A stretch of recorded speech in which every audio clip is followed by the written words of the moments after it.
Hello and welcome to Murphy's Garden and to the third video in our gardening series on how to lay out a garden. This series aims to provide a practical guide for amateur gardeners to help with the process of designing a garden. The best gardens grow out of good design, and planning ensures that all aspects are considered and the layout and the bones of the garden are right from the beginning, thus avoiding time-consuming and expensive mistakes. The garden that we have created over the last 15 years as amateurs is far from finished. We've got lots more still to do. Everything that we've learnt by simply having a go through trial and error. And though along the way we've made many blunders, on the whole the overall layout is good and I'm quite happy with that. But in these videos I want to highlight the mistakes that we made and explain how good planning can help avoid pitfalls. I'm also going to reference many of my books. I've got an extensive collection of books on garden design, so we'll have a look at some of those. Most areas of the garden that we have has been revisited at least once, often twice, sometimes 3 times, to revise it and improve it, and that's always a good thing. So after all, a garden is never really finished and it should naturally evolve over time as the needs of the garden change and also as tastes change. However, one of the most important and fundamental aspects to get right from the beginning, and which is difficult to change later, is the layout. So that's what these videos will focus on. Clearly this is a big subject, so I've tried to break it down into manageable chunks that we can kind of work through section by section. So this video will make a lot more sense if you watch the other 2 videos that we've done that precede this one. And just a quick recap, in the first video we discussed the initial options and how professional help with some or all of the process can prove to be a very sensible way forward, and how to manage this in a cost-effective way, employing the right professionals with the right skills at the right time. In the second video, we consider how to settle on a style for your garden based on the property and its location. And then now in this video, we're going to consider what you and your family want from the space. So in last week's video, I made a lot of reference to a lovely book, which is really valuable, which was written in 1858 by landscape gardener Edward Kemp, and it's full of valuable design advice, and we'll definitely come back to it. But perhaps this book is less relevant in this video, as gardens at that time existed to look beautiful, impress visitors, and perhaps provide vegetables for the table as well. But today we expect a lot more from our modern gardens. Today's gardens, often far smaller in size, must fulfill a greater, often multifaceted role, more than just being nice decorative green spaces. They are where we live, sometimes where we play, work, entertain, relax, or reconnect with nature. And so whatever their size, every inch should be tailored to the lifestyle of the user, and that is you and your family. So when asked to visualise your perfect garden, you may conjure up a tranquil haven brimming with beautiful flowers, a sanctuary for nature with birds and butterflies surrounding you everywhere. Your partner, on the other hand, may have his own ideas for the perfect garden, consisting of a green lawn, perhaps great for golf putting practice, a nice barbecue area to sit and enjoy the company of others and have a good meal and a relaxing drink. The kids may have their own ideas too, and they may long for a playhouse or a climbing frame, and even the dog may have his own needs, somewhere to play ball games, as was the case for Murphy. Without sitting down and as a family and writing down everyone's ideas, there is a danger that you will set off down an unknown path and end up with a garden that meets nobody's needs. Although size may restrict all your desires, it doesn't matter at this stage. It's important just to write down everything, and at a later stage you may find there is no room for some of the things, or that the constraints of the site make certain features impossible to place. But often ingenuity can help overcome a number of these difficulties. So listing features will help you think about which ones you're prepared to lose and which are absolutely essential. So to help you with this process and aid your thought process, I've made a list of 5 main headings based on the book, the RHS book, The Garden Designer by Robin Williams. It's a really good book. Now, like we did in the last video, have a pen and paper at hand and just make notes as we go under each of the headings. So number 1, the very first one, and probably the most important, is What do you do in your garden? So think generally about activities that will go on there. If you have kids, then you probably will want to encourage them outside to play as much as possible. Incidentally, this was one of the very first things we prioritised in our garden because the kids were too little to be left inside on their own. And so if we wanted them to play outside contentedly so that we could get on with designing and doing our garden, then we needed to keep them occupied and happy. So we put up swings and a tree house with a little slide, and that provided hours of fun. As they got bigger, they wanted a trampoline. I don't know if trampolines are still popular, but we all know how awful they look. And so if you must have one, clever design can incorporate one without allowing it to dominate the whole garden.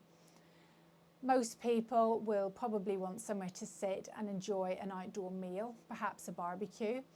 But it's also good to think about other seating, somewhere where it's pleasant to sit at different times of the day. So perhaps somewhere to watch the sun go down with a glass of wine of an evening, of a summer's evening. Somewhere to enjoy your morning coffee while you read the newspapers. Think about, do you want to grow food? Do you want to grow vegetables? And if so, an area may be allocated for this purpose. And what about the activity of gardening itself? How much do you enjoy gardening? Do you enjoy pottering in the garden and tending to plants? That will influence the number of and the size of the flower beds that you have. You may have babies or young children in the family, and so probably a bit of grass is preferable to gravel or hard landscaping to avoid scraped knees when crawling or learning to walk. Grass is good for ball games and for dogs too, but it does require regular upkeep, so may or may not be desirable. The next consideration, often linked to the first, is what storage do you require? If you've said that you want grass, then you will need somewhere to store a lawnmower. If you have flowers or vegetable beds, you will need garden tools, and so you may need a shed. If you have outdoor furniture or children's toys, again you will need space to store them that makes using them convenient. So the next point is plants. We're not going to look at all the individual plants that will make up your garden, but rather the plants that contribute to the overall structure.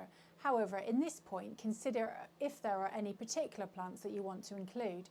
So you may have an existing tree in the garden that you like, or you may have seen a beautiful rose, or you've been given a rose that you absolutely love, and it has great sentimental value and you really want to include it. There may be a type of garden style of planting that you like, such as perhaps Mediterranean or exotic. You may like a garden full of greens using textures and form. Whatever ideas you have, write them down in this section. And the next point, number 4, is decorative features. So under this heading, think about things like arbours or arches. Perhaps you've got a piece of artwork or an item that holds sentimental value or links the garden with its history. In our garden we found an old stone bath that we knew we wanted to use somewhere in the garden. You may really want to include water in the garden, perhaps whether that be a pond, a fountain, or even a bird bath. If you know what you want at this stage, then jot it down here, but equally, if you can't think of anything in particular, then leave this section blank. These specific features can come later.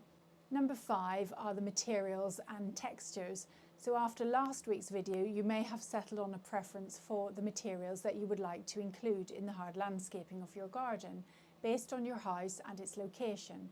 Try to stick to a palette of colours and textures such as metals, wood, brick, stone or gravel, but try to stick to about 3 different materials. Using more than that can make the garden less cohesive. It can be really helpful to compile some visuals of materials and textures to help you imagine them. So you could get some samples of different stones or gravel, or you can make a scrapbook from torn out pictures from magazines. Pinterest is an excellent resource, so make a mood board for the kind of colours and textures that you would like to create. So now we have all these fantastic ideas, so we'll need now to look about their feasibility. So begin to look over that list again with a more critical eye. Now in last week's video we discussed how to settle on a style for your garden based on the house and its location. So get the points that you made last week on hand to see if the two work together. So if you have decided you want a sleek, modern, minimalist look because your property is perhaps white rendered property with very modern look and very clean lines, and you've decided that a garden that looks modern would look best too, then if you've written on this week's list that you really want a beautiful rose climbing a wooden arbour, those two looks are going to jar. One's kind of English country garden look and the other is sleek and modern, so the two looks don't really work together. So you perhaps need to rethink this aspect, or perhaps simply by swapping out the pink romantic rose for a simple white rose climbing a sleek metal obelisk would work much better.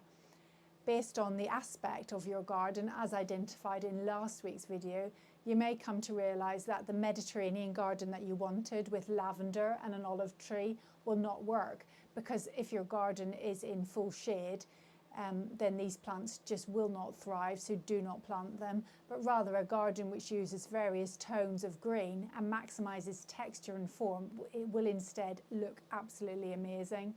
So sometimes the size of your plot can seem really restrictive too. However, many of your wishes can overlap, reducing the demand for space. So for example, the beautiful rose you loved would look great climbing over a pergola located perfectly in the west-facing aspect of your garden, where you can sit and watch the sun go down. So you're getting both those features, somewhere to sit in the evening and somewhere with your lovely rose, accommodating your rose.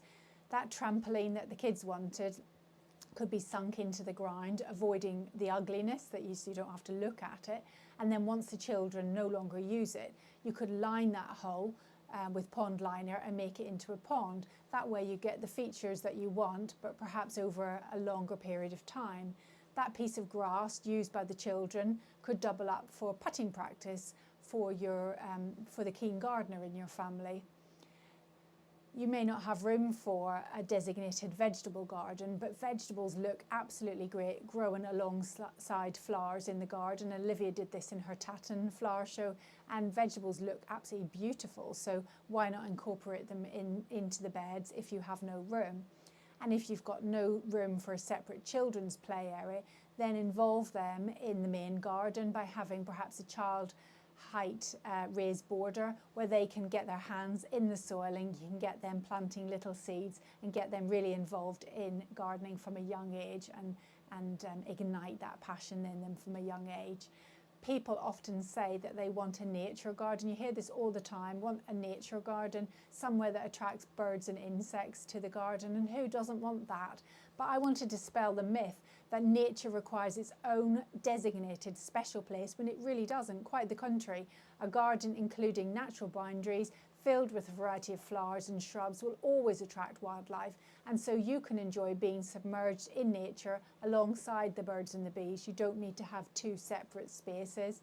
So we'll come on to one of my very favourite topics soon, which is hedging, when we discuss how to create boundaries and how to divide up your space. But from personal experience, I have found that the single best thing that we did early on in our garden design was to plant hedges. Hedges planted in the right place have transformed what was a rather unpleasant garden with wind, and it just wasn't a pleasant place to be. We've transformed it into the garden that we have today. So we'll come on to the different choices for boundaries and different choices of hedges in another video. You may have a small garden and think that it's too small to divide up, but if you can see your whole garden in its entirety from the back door, it has no appeal whatsoever. If you can see everything at once, it really isn't an interesting garden, and nobody will want to go out and explore it, but rather you just look at it from the back door. So to make your garden enticing, it's really important to divide it up. So we'll come on to that in the next video. So there's lots to mull over. Keep thinking about what it is you want, really crystallise the look that you're going for. Don't forget to like and subscribe to make sure you get notified when the next video is out, when we'll be getting outside, hopefully, measuring the garden and looking at different ways of measuring, and we can start to put pen to paper and start thinking about the design. So we're getting on to the exciting bit after all the preparation. So thanks very much for joining me. Don't forget to like and subscribe and join me in the next video. Bye for now.